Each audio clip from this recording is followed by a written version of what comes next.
What is the Condorset criterion for fairness? Well, this states that if one person is preferred over each of the other people, then he or she should be the winner. That makes total sense. And this is going to be the same method as what we've been doing, and that is we basically have to find two answers and see if they match. If they do, there's no violation. If they do not match, there is a violation. So let's first find the plurality method. Plurality method, remember, means who has the most first places. So in this case, we see R does because it has 49 versus the 48 and 3. So here R wins. What about Condorset? Remember, Condorset is that one where we compete letters versus others. So let's go R versus H. Who is preferred? R is preferred or above H, so it gets 49. H is above R, so it gets 48. It's preferred. Again, H is ranked above R, so it gets 3.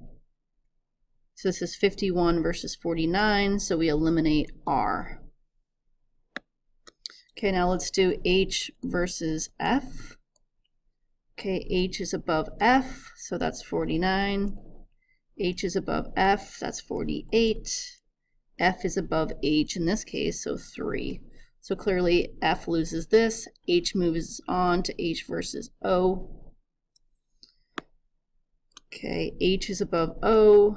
H is above O. H is above O.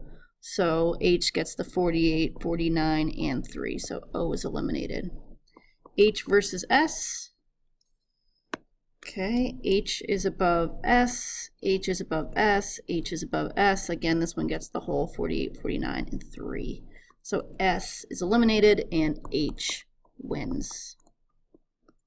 Okay, so the question is, does the plurality method violate the Condorset criterion? And the answer is yes, because H wins Condorset,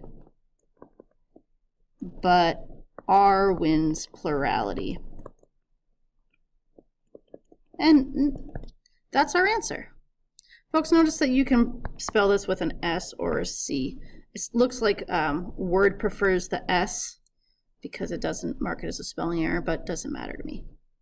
Okay, this next question is exactly the same, except now it's asking, does the sequential runoff method violate the Condorset criterion?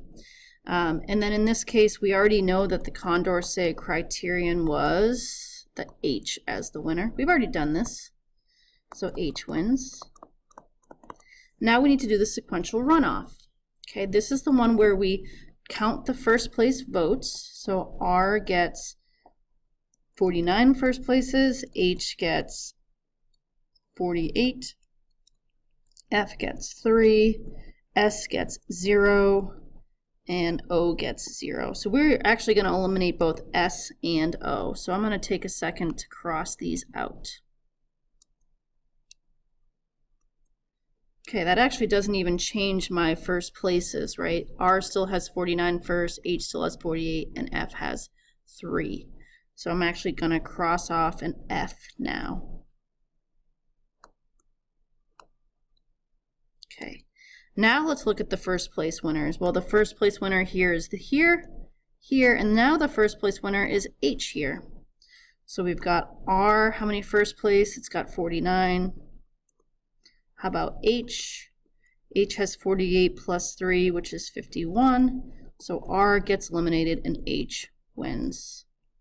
Now notice here that these match. H won the sequential runoff and H won the Condorset. So there is no violation because H wins Condorset and sequential runoff.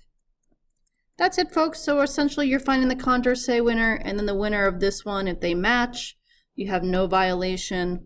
If they do not match, like in this case, there is a violation. Yes, there's a violation because they do not match. Thanks for watching.